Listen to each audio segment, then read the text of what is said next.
ಹಿರಿಯ ನಟಿ ತಾರಾ ಅವರು ನಮ್ಮ ಜೊತೆ ಜಾಯ್ನ್ ಆಗಿದ್ದಾರೆ. ಮೇಡಮ್ ನಮಸ್ತೆ.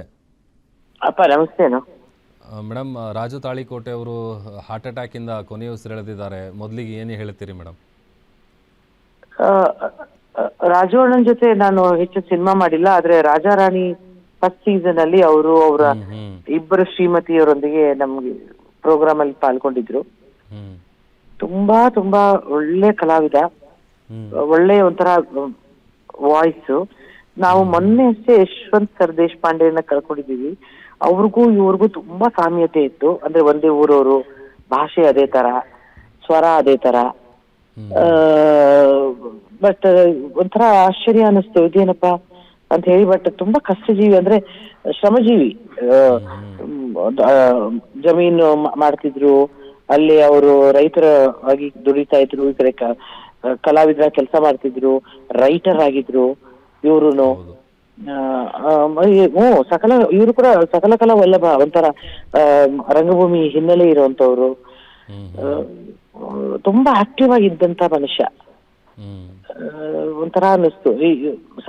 ಒಂದು 15 ದಿನದ ಒಳಗಡೆ ಇಬ್ಬರನ್ನು ಕಳ್ಕೊಂಡಿರೋದು ಬಹಳ ಒಂಥರ ಅನ್ನಿಸ್ತು. ನಿಜವಾಗ್ಲೂ ಅವರ ಇಲ್ಲದಿರುವ ಶಕ್ತಿಯನ್ನ ಅವ್ರ ಇಡೀ ಕುಟುಂಬಕ್ಕೆ ಅವ್ರಿಗೆ ಸಹಿಸ್ಕೊಳ್ಳೋ ಶಕ್ತಿ ದೇವರು ಕೊಡ್ಬೇಕು. ನಿನ್ನೆ ಶೂಟಿಂಗ್ ಅಲ್ಲೆಲ್ಲ ಭಾಗಿಯಾಗಿದ್ದಾರೆ ಮೇಡಮ್. ಶೂಟಿಂಗ್ ಎಲ್ಲ ಮುಗಿಸಿ ನೈಟ್ ಆಗಿರೋದು, 3 ದಿವಸ ಅಲ್ಲೇ ಇರ್ಬೇಕಿತ್ತಂತೆ ಅವರು. ಎಲ್ಲಿ? ಉಡುಪಿಗೆ ಹೋಗಿರ್ತಾರೆ. ಶೆಟ್ಟಿ ಅವರ ಸಿನಿಮಾ ಶೂಟಿಂಗ್ ಅಂತ ಉಡುಪಿಗೆ ಹೋಗಿರ್ತಾರೆ. ಬೆಳಗಿಂದ ಸಂಜೆವರೆಗೂ ಶೂಟಿಂಗ್ ಎಲ್ಲ ಮುಗಿದಿದೆ. ನೈಟು ವಿಶ್ರಾಂತಿ ಪಡಿಬೇಕಾದ್ರೆ ಆಗಿರೋದು ಇದು. ನೋಡು, ವಿಚಾರ ಆಗತ್ತಪ್ಪ. ಏನು life is very very uncertain. ಅಷ್ಟ್ ಮಾತ್ರ ನಿಜ. ನಾವಿರೋ ಅಷ್ಟು ದಿನ ಚೆನ್ನಾಗಿ ಬದುಕ್ಬೇಕಷ್ಟೇ, ಚೆನ್ನಾಗಿ ಬದುಕ್ಬೇಕು, ಬಾಳ್ಬೇಕು, ಒಳ್ಳೆ ಹೆಸರು ತಗೋಬೇಕು. ಅದಂತೂ ಭಗವಂತ ತೋರಿಸ್ತಾನೆ ಇರ್ತಾನೆ ಯಾವಾಗ್ಲೂ. ಹೌದು ಹೌದು. ಆಮೇಲೆ ನೀವು ಸ್ಕ್ರೀನ್ ಶೇರ್ ಮಾಡಿಲ್ಲ, ಬಟ್ ರಿಯಾಲಿಟಿ ಶೋಲೆಲ್ಲ ನೋಡಿದಾಗ ಅವ್ರ ಬಗ್ಗೆ ಒಂದ್ ಸ್ವಲ್ಪ ಹೇಳೋದಾದ್ರೆ ಮೇಡಮ್.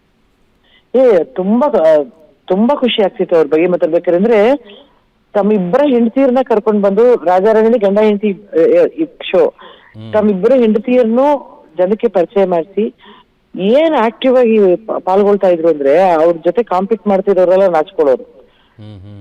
ಅಷ್ಟು ಆಕ್ಟಿವ್ ಆಗಿ ಕಾಂಪೀಟ್ ಮಾಡ್ತಾ ಇದ್ರು. ಆಮೇಲೆ ಒಳ್ಳೆ ಮನುಷ್ಯ, ಒಳ್ಳೆ ಸಹೃದಿ.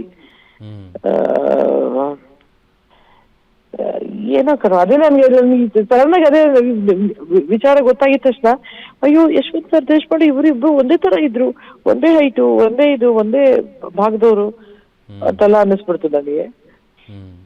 ಅಪ್ಪ ಭಗವಂತ ಎಲ್ಲಾನು ಚೆನ್ನಾಗಿಟ್ಟಿರ್ಲಿ. ಆಮೇಲೆ ಈಗ ರೀಸೆಂಟ್ ಆಗಿ ಸ್ವಲ್ಪ ಹಾರ್ಟ್ ಅಟ್ಯಾಕ್ ಕೇಸ್ಗಳು ಜಾಸ್ತಿ ಆಗ್ತಿದೆ. ಕಾಂತಾರದಲ್ಲಿ ರಾಕೇಶ್ ಶೆಟ್ಟಿ, ಈಗ ನೋಡಿದ್ರೆ ಇವರು. ಅಯ್ಯಪ್ಪ, ಅದೊಂದು ತುಂಬಾ ಭಯ ಆಗುತ್ತೆ ಕಣೋ. ಅಥವಾ ನಮಗೆ ಇತ್ತೀಚೆಗೆ ಜಾಸ್ತಿ ಗೊತ್ತಾಗ್ತಿದ್ಯಾ?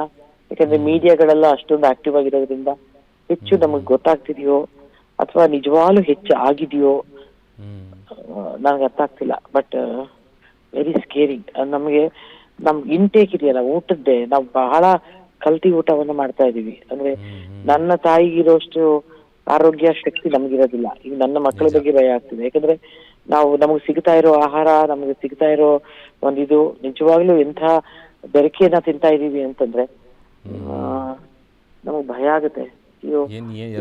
ಕಲ್ಬೆರಕೆ ಮೇಡಮ್, ಎಲ್ಲ ಈಗ ಕಲ್ಬೆರಕೆ, ಮತ್ತೆ ಪ್ರಿಸರ್ವೇಟಿವ್ ಹಾಕೋದು, ಕಲರ್ಸ್ ಹಾಕೋದು, ಮತ್ತೆ ತುಂಬಾ ಪ್ಯಾಕ್ಡ್ ಫುಡ್. ಅಂದ್ರೆ ಏನನ್ನ ನಾವು ಕುರ್ಕುರೆ ಅಂತೆ, ಇನ್ನೇನೋ ಚೌಚೌ ಅಂತೆ, ಮತ್ತೆ ಇನ್ನೇನೇನೋ ತಿಂತಿರ್ತೀವಲ್ಲ, ಅದೆಲ್ಲ ಕೆಡದೆ ಇರೋದಕ್ಕೋಸ್ಕರ ಏನೇನೋ ಹಾಕಿಟ್ಟಿರ್ತಾರೆ. ಅದೆಲ್ಲವೂ ವಿಷಾನೇ ಮೈಗೆ. ಒಂಥರ ನಾವು ಆಹಾರ ಬದಲು ಒಂದು ಇಂಡೈರೆಕ್ಟ್ ಆಗಿ ವಿಷ ತಿಂತಾ ಇದೀವಿ. ಸೊ ಇದೆಲ್ಲವೂ ಎಫೆಕ್ಟ್ ಆಗ್ತದೆ ನಮ್ಮ ಹೆಲ್ತ್ಗೆ. ನಾವು ಈಗ ನೋಡ್ರಿ, ಈಗ ಲೈಫ್ ಸ್ಟೈಲು, ಯಾವುದೇ ಒಂದು ಹೋಟ್ಲ್ ಮುಂದೆ ಸಾವಿರಾರು ಗಟ್ಟಲೆ ಜನ ನಿಂತಿರ್ತಾರೆ, ನಿಂತ್ಕೊಂಡು ತಿಂತಿರ್ತಾರೆ. ಅವ್ರಿಗೆ ಕೂತ್ಕೊಳ್ಳೋಕೆ ಜಾಗವೂ ಇರೋದಿಲ್ಲ. ಅಲ್ಲ, ನಮ್ಮನ್ನು, ನಮ್ಮ ಕುಟುಂಬವು ಎಲ್ಲರೂ ಸೇರಿ ಹೇಳ್ತಾ ಇದೀನಿ, ಮನೆಯಲ್ಲಿ ಮಾಡ್ಕೊಳ್ಳುವಂತ ವ್ಯವಧಾನವೂ ನಮಗಿಲ್ಲ, ಆ ಆಹಾರದ ಪದ್ಧತಿಯೂ ಹೊಟ್ಟೋಗಿದೆ. ಯಾವ್ದು ಬೇಗ ಸಿಗುತ್ತೆ, ಯಾವ್ದು ಫಾಸ್ಟ್ ಫುಡ್ ಅಂತ ಕೆಟ್ಟ ಇದು ಯಾವ್ದಿಲ್ಲ. ಎಲ್ಲೋ ಒಂದ್ ಕಡೆ ಕೆಲ್ಸದ ಒತ್ತಡದಲ್ಲಿ ಬಿದ್ದು ಆರೋಗ್ಯದ ಬಗ್ಗೆ ಯಾರು ಗಮನ ಕೊಡ್ತಾ ಇಲ್ಲ. ನಮ್ಮ ಕೆಲ್ಸದ ಒತ್ತಡ, ನಮ್ಮ ಸಂಪಾದನೆಯಲ್ಲಿ ಒತ್ತಡ, ನಮಗೆ ಟೈಮ್ ಇಲ್ಲ, ಅಡುಗೆ ಮಾಡಕ್ ಟೈಮ್ ಇಲ್ಲ, ಏನ್ ಸಿಕ್ಕಿದ್ರೆ ಸಾಕಪ್ಪ, ಏನೋ ಒಂದ್ ತಿನ್ನೋಣ, ಸರಿ ಏನೋ ಒಂದ್ ಸಿಗತ್ತಾ, ಅಲ್ಲಿ ಸಿಗತ್ತಾ, ಅಲ್ಲಿ ದಿಢೀರಂತ ತಿಂಡಿ ಸಿಗತ್ತಾ, ದಿಢೀರಂತ ಇದು ಸಿಗತ್ತಾ, ಹೋಗು ಕುತ್ಕೊಂಡು ತಿನ್ನು. ಹ್ಮ್ ಹ್ಮ್ ನಾವು ನೋಡೋದೇ ಇಲ್ಲ, ಅದೇ ನಾವು ಕೂತ್ಕೊಳ್ಳೋದೇ ಇಲ್ಲ, ನಿಂತ್ಕೊಂಡು ತಿಂತಿರ್ತೀವಲ್ಲ ಕರ್ಮ. ಹ್ಮ್ ಹೌದು. ರಾತ್ರಿ ಆಮೇಲೆ ಟೈಮಿಂಗ್ಸ್ ಇಲ್ಲ, ರಾತ್ರಿ 2 ಗಂಟೆಲಿ ಊಟ ಮಾಡೋದು, 3 ಗಂಟೆಲಿ ಊಟ ಮಾಡೋದು. ಮೊದ್ಲೆಲ್ಲ ಇಂಥ ಸಮಯಕ್ಕೆ ತಿಂಡಿ, ಇಂಥ ಸಮಯಕ್ಕೆ ಊಟ, ಇಂಥ ಸಮಯಕ್ಕೆ ಇದು, ಇಂಥ ಸಮಯಕ್ಕೆ ನಿದ್ದೆ, ಅದೇನು ಆಗ್ತಿಲ್ವಲ್ಲ ನಮ್ಗೀಗ. ಹ್ಮ್ ಹ್ಮ್ ಹ್ಮ್ ಈಗ ಎಲ್ಲವೂ ಶೋ ಅಲ್ಲಿ ಬಿಟ್ರೆ ಮತ್ತೆ ಎಲ್ಲೂ ಭೇಟಿ ಆಗಿಲ್ಲ ಮ್ಯಾಮ್ ಯಾವ್ದನ್ನ ಇಲ್ಲ, ನಾನು ಅದಾದ್ಮೇಲೆ ಅವ್ರನ್ನ ಭೇಟಿನೇ ಮಾಡಿಲ್ಲ. ಇಲ್ಲ ಹಾ ಹಾ ಹಾ ಇಲ್ಲ, ಅದಕ್ ಮುಂಚೆ ನಾನು ಯಾವ್ದಾದ್ರು ಒಂದ್ 2-3 ಸಿನಿಮಾ ಮಾಡಿರ್ಬೋದೇನೋ ಅವ್ರ ಹತ್ರ, ಅಂದ್ರೆ ಜಾಸ್ತಿ ದಿನ ಕೆಲಸ ಮಾಡೋದ್ ನೆನಪೇ ಇಲ್ಲ ನಂಗೆ. ಹಾ ಹಾ ಇದ್ರಲ್ಲೇ ನಾವು ಒಂದು 3-4 ತಿಂಗಳು ಒಟ್ಟಿಗೆ ಇದ್ವಿ.